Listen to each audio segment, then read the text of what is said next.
ये अभी road accident हुआ है इनका, बाहरी चोट तो नहीं है, अंदरूनी चोट है। और लेकिन समझ में नहीं आ रहा है हमको, हम लोग डाउट में हैं क्या इस पेशेंट को CPR दिया जा सकता है? थोड़ा सा आप लोग सांस तो ऑलरेडी ले रहे हो, सांस ले रहे हैं, पेट फूल रहा है, पचक रहा है। दोस्तों, मेरे प्यारे प्यारे साथियों, अगर इतना दिख जाता है तो CPR भूल के मत देने लगना, ठीक है? कि जो बेचारा नहीं मर रहा वो भी मर जाएगा। कहते हैं ना, a little knowledge is a dangerous thing। तो नीम हकीम खतरा ये जान, इसी को कहा जाता है। इसलिए पूरा वीडियो देखिएगा, बहुत दिलचस्प वीडियो है, किसी की जान बचा सकते हो आप।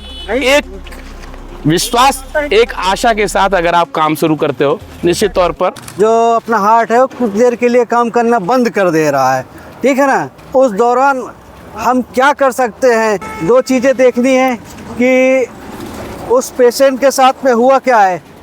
जैसे अभी आपने पेशेंट देखा हुआ है कि एक्सीडेंट होने के बाद में या चक्कर आने के बाद में पेशेंट जो है लेट जाता है, उल्टी स्थिति में हो जाता है। ये स्थिति जो है उसके लिए सबसे ज़्यादा खतरनाक स्थिति होती है। क्यों? क्योंकि हमारे जो फेफड़े हैं, जो लंग्स है, वो ज़मीन की तरफ है, जो वो फूल नहीं पा रहे हैं। ना फूलने की वजह से सांसों का आदान प्रदान जो होना चाहिए वो प्रॉपर तरीके से हो नहीं पा रहा है। तो सबसे पहले हमको जो है उसकी स्थिति को ठीक करनी है, ठीक है। उसकी स्थिति को ठीक करने के पहले हमको भी अपनी स्थिति ठीक करनी है। कैसे? बैठने का तरीका हमको इस तरह से रखना है ना, ऐसा नहीं कि आप जो ऐसे करके बैठ रहे हैं, अपना खुद का बैलेंस नहीं बनाने पा रहे हैं। आप अपनी स्थिति पहले सुधारें, इस तरह से करके आप अपने आप को करें और धीरे से जो है उसको जो है इस तरह से सीधा कर दें। आप जो है सबसे पहले देखिए कहीं उसका कोई फ्रैक्चर तो नहीं है। फ्रैक्चर मतलब हड्डी तो टूटी नहीं। अगर हड्डी टूटी तो अपने आप से जो है, जो हमारे ये जॉइंट्स है, जॉइंट्स के अलावा भी हाथ पैर मुड़ने लगेंगे। यहाँ से मुड़ने लगेगा, यहाँ से मुड़ने लगेगा। तत्काल उसकी व्यवस्था हमको ऐसी करनी है। पेशेंट बात कर रहा है, बोल रहा है, तो ये समझ में आ जाएगा ये गंभीर स्थिति में नहीं है, इसकी हड्डी टूट गई है। तो जहाँ जैसे हमको कोई पाइप मिला, छाता मिला या डंडा मिला, प्लास्टिक का कोई भी ऐसा सामान मिला, तत्काल उसको जो है सीधा रख करके और एक रस्सी के सहारे से उसको बांध देंगे। बांध देने का मतलब ये होता है कि उसकी हड्डी जिस स्थिति में है उसी स्थिति में रख दें, ताकि उसका आगे फ्रैक्चर ना होने पाए, आगे की हड्डी टूटनी ना पाए। कभी कभी ऐसा होता है कि गर्दन के साथ में, गर्दन जो है शरीर का बहुत ही नाजुक हिस्सा होता है, वो जो है डायरेक्ट नसें जो है ब्रेन की तरफ जाती हैं। तो कई बार ऐसी स्थिति आती है कि आदमी हाथ पकड़ रहा, पैर पकड़ रहा, कुछ अनजाने में जो है गर्दन भी पकड़ लेते हैं। तो गर्दन पकड़ के कोई इस तरह से खींच रहा है उसको, कहीं गड्ढे में कहीं वो है, तो गर्दन पकड़ करके उसकी इस तरह से खींचता आदमी। खींचने की वजह से हड्डी और हड्डियों के बीच में जो नसें रहती हैं वो टूट जाती हैं। तो कभी भी हमको जो है किसी भी परिस्थिति में जो है खींचातानी नहीं करनी है। इस तरह से हाथ नहीं खींचना है, इस तरह से पैर नहीं खींचना है और गर्दन को नहीं खींचना है।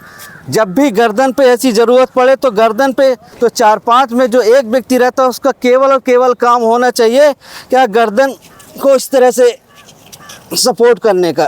केवल वो गर्दन पे खींचातानी ना करे, केवल और केवल गर्दन को इस तरह से हाथ में रखे, हाथ में से सपोर्ट करते रहे।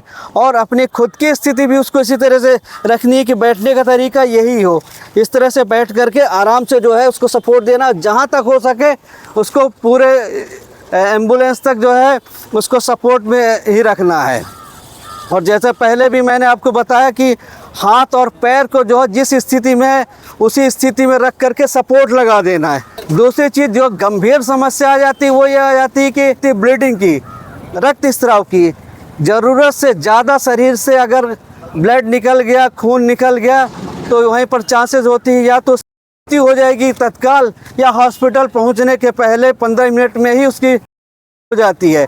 अब इस बात पर डिपेंड करता है कि खून का जो रक्तस्राव है किस गति से हो रहा है, कितनी तीव्रता से हो रहा है। रक्तस्राव को जो है जितना जल्दी से जल्दी हो सके रोक देना है। ब्लड बहता है, जब खून शरीर से बहता है तो एक नॉर्मल टेंडेंसी रहती है उसकी कि 2 मिनट के अंदर ही वो शरीर में थक्का बना देगा, मगर उसको थक्का बनने के लिए उसको थोड़ी देर के लिए रोकना ज़रूरी है। अगर लगातार बहाव होता रहेगा तो उस पर थक्का नहीं बनने पाएगा। तो सबसे पहले कोई भी रुमाल हो, कपड़ा हो, शर्ट हो, कुछ भी हो, ऐसा वो जहाँ से उसकी ब्लीडिंग हो रही है उस ब्लीडिंग को कस करके बांध देना है। खास करके सर पे अक्सर चोट लगती है और सिर से खून निकलने लगता है और वो जो है ज़्यादा इंजर्ड हो जाता है। हमेशा आपको जो है हेलमेट लगाने के लिए भी इसीलिए से सलाह दी जाती है कि हेलमेट लगाने से कम हाथ और पैर ही टूटेगा, सिर जो है बच जाएगा।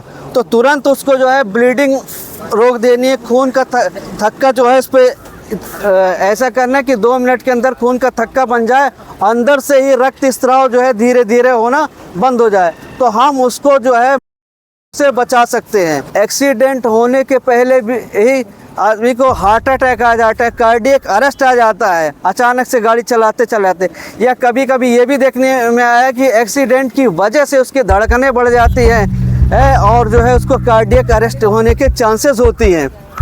तो उस दौरान भी हमको क्या करना है कि तत्काल वो के मुंह में जाने लगता है, तत्काल उसके जो लंग्स है वो काम करना बंद करने लगते हैं, हार्ट जो है वो काम करना बंद करने लगता है। उसके लिए हमको बेसिक लाइफ सपोर्ट्स और BSL ट्रेनिंग जो है आपको बताई जा रही है, किस तरह से CPR दिया जाए। CPR मतलब होता है पैसिव रिससिटेशन। लंग्स जो है काम करना बंद कर रहा है, धीरे धीरे सांसों का आदान प्रदान धीरे धीरे कम हो रहा है।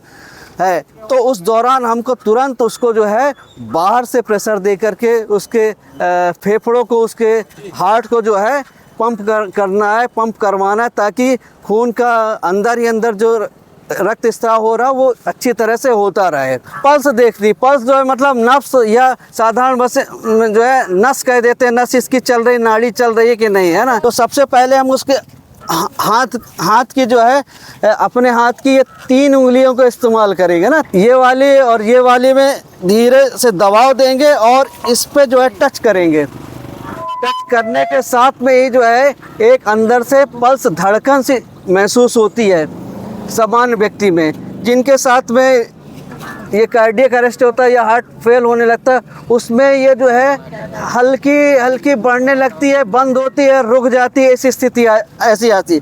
तो इस स्थिति में हमको समझ में आने लगता है कि इसकी पल्स जो है चल नहीं रही है, और ये जो है कार्डियक अरेस्ट की स्थिति में आ गया है। अगर हाथ, पहली चीज़ यहाँ, दूसरी चीज़ गर्दन में भी जो है यहाँ पर वही 3 फिंगर रख करके इस तरह से टच करके यहाँ पे भी हम उस स्थिति को भांप सकते हैं, पता लगा सकते हैं कि इसका कार्डियक अरेस्ट हुआ है या नहीं हुआ, पल्स ठीक से चल रही है कि नहीं। जैसे ही हमको इस बात का एहसास हो जाता है कि इसकी पल्स जो है वो इरेगुलर हो रही है, बढ़ रही है, बंद होने की कगार में है, तुरंत हम इसको जो है स्थिति में आ करके, अगर उसको जान पहचान है तो उसका नाम लेकर के, या नहीं जान पहचान है तो उसको जो है जगाने का प्रयास करें। हम अपनी खुद की स्थिति भी इस तरह से रखेंगे। आधा अधूरा नॉलेज रखता है, उसको मालूम है कि CPR कैसे दी जा रही है, मगर उसको ये खुद की स्थिति नहीं मालूम है, वो उसके ऊपर चढ़ जाता है, इस तरह से वो दबा रहा है, वो देखा उसने YouTube में या ट्रेनिंग में लिया, वो देख रहा है तो वो इस तरह से दे रहा है। आपने अपना पूरा शरीर का वजन उसके ऊपर डाल दिया है, तो ये तरीका सही नहीं है। तरीका ये है कि आप अपने खुद का वजन भी अपने कंट्रोल में रखें और धीरे से इस स्थिति में लेकर के सबसे पहले तो उसके सीने पे ठोकना है और उसको आवाज़ देना है। 4 बार बोलेंगे सुनो सुनो सुनो सुनो। ये कंफर्म हो गया कि हमारी जो आवाज़ है उसके कान तक जा रही है, कान से मगर ब्रेन में नहीं जा रही है, इसलिए वो रिस्पांस नहीं दे रहा है। नहीं तो कोई भी व्यक्ति इतना ठोकने के बाद में तुरंत उठ जाता है। समझ में आ गया ये कि ये इसकी स्थिति जो है अब ये गंभीर होती जा रही है। तुरंत हमको जो है इसको बाहर से दबाव दे करके अंदर के फेफड़ों को चालू करना है, अंदर के हार्ट को चालू करना है और उसको से बाहर की तरफ ले करके आने का प्रयास करना है। ठीक है, तो यहाँ से ये यहाँ तक हमारी जो है ये रिप्स होते हैं, सामान्य भाषा में पसली बोलते हैं। ये इधर से पेट शुरू हो जाता है, तो पेट पे दबाव नहीं देना है, इधर दबाव देना है ना। इधर दबाव देने का भी अपना तरीका है। किसी का बायां हाथ चलता है, किसी का दाहिना हाथ चलता है। जिनका बायां हाथ चलता है वो बायां हाथ ऊपर रखे, जिनका दायां हाथ चलता है वो दायां हाथ ऊपर रखें। सामान्यतः ज़्यादातर लोग का दाहिना हाथ ही ऊपर चलते, तो इस तरह से उंगली फंसाना है और इस तरह से अपने कोहनी को जो है टाइट करना है, और ये अपने शरीर को भी अपने बैलेंस में रखना है ताकि हम जो है अपने हिसाब से ऊपर नीचे हो सके। इस तरह से करके 1 2 3 4 5 6 7 इस तरह से करके 30 जो है पंप देना है, और 30 पंप देने के बाद इसके मुंह को खोल करके और मुंह से मुंह लगा करके और तेज हवा फेंकनी उसके शरीर, वो हवा अंदर से लेकर के पूरे फेफड़े तक जाएगी। हवा देने से पहले इस बात को क्लियर कर लेना है कि कई बार ऐसा होता है कि जीभ जो है मुड़ जाती है, एक्सीडेंट की वजह से जीभ मुड़ जाती है। तो वैसे तो इसको कोई कार्डियक अरेस्ट नहीं है, मगर वो जो जीभ मुड़ गई वो सांसों का आदान प्रदान जो है वो कम कर दे रही है, अबस्ट्रक्ट हो रहा, रुक रहा है। क्यों? बाहर से तो देखने में कुछ भी नहीं समझ में, जैसे ही हम इस तरह से देखेंगे खोल करके तो दिखाई देगा कि इसकी जो जीभ है वो अंदर की तरफ मुड़ी है। अपनी एक उंगली डाल करके इसकी जीभ को बाहर कर देंगे सामान्य स्थिति में। अगर मुड़ी हुई जीभ है तो सीधा कर देंगे। कई बार ऐसे आता है कि ब्लड आ जाता है, लार आ जाता है, या पेशेंट जो है पान खाया हुआ है, गुटखा खाया हुआ है, तुरंत उसके हेड को जो है एक तरफ टर्न करके उसको धीरे से उसके माल मटेरियल को जो भी भरा हुआ पूरा साफ़ कर देते, किनारे कर देते। ये हमको करना है इसको CPR देने के पहले। लंग्स के लिए हवा जा रही वो पूरा क्लियर हो गया। अगर हम गुटखा खाया हुआ है और हमने जो उसको हवा दे दी तो सीधे जा कर के उसके गले में अटक जाएगा, है ना। Yes sir. जो अपना रेस्पिरेटरी ट्रैक्ट जो बोलते हैं सामान्य भाषा में, ईसोफेगस वगैरह जो रहता है वहाँ जा कर के ये, तो हम खुद उसकी मौत का कारण बन जाएंगे। क्यों? क्योंकि हमने CPR दिया है मगर सही तरीके से नहीं दिया है, आधा अधूरा दिया है, या जानकारी के अभाव में जो है उसको जो फूड के पार्टिकल से वो उसके मुंह में थे, मुंह से जो है हमने अंदर तक पहुंचा दिया। तो ये गलती ना करने पाए। फिर उसके बाद रिससिटेशन देना, फिर प्रेशर देना, इस तरह से करके 5 बार 10 बार 15 बार देंगे। धीरे से अचानक से वो आँख खोल देगा और उसके सांसें जो है अचानक से तेज़ चलने लगेगी।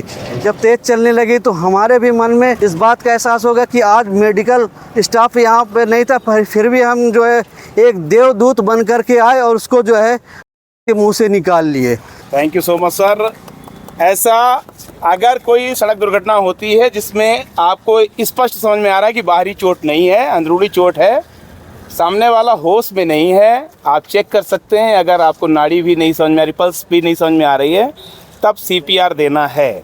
और क्या क्या सावधानी कर सकते हैं जब तक एम्बुलेंस नहीं आ जाए? सबसे पहले तो एम्बुलेंस को कॉल कर दीजिए, और जब तक ना आ जाए तब तक आप उसकी बचाव के लिए CPR दे सकते हैं दोस्तों। कई लोगों की जान बच सकती है। यदि घायल है तो किस तरह से एम्बुलेंस तक ले जाना है, किस तरह से उसका हाथ पैर फ्रैक्चर उठा के रखना है, किस तरह से इमरजेंसी केयर देना है, ये आप लोगों को सभी के बेसिक रूप से बताया गया है, ताकि आप भविष्य में यदि किसी को ठीक है, जाइए। बहुत खतरनाक एक्टर हो आप।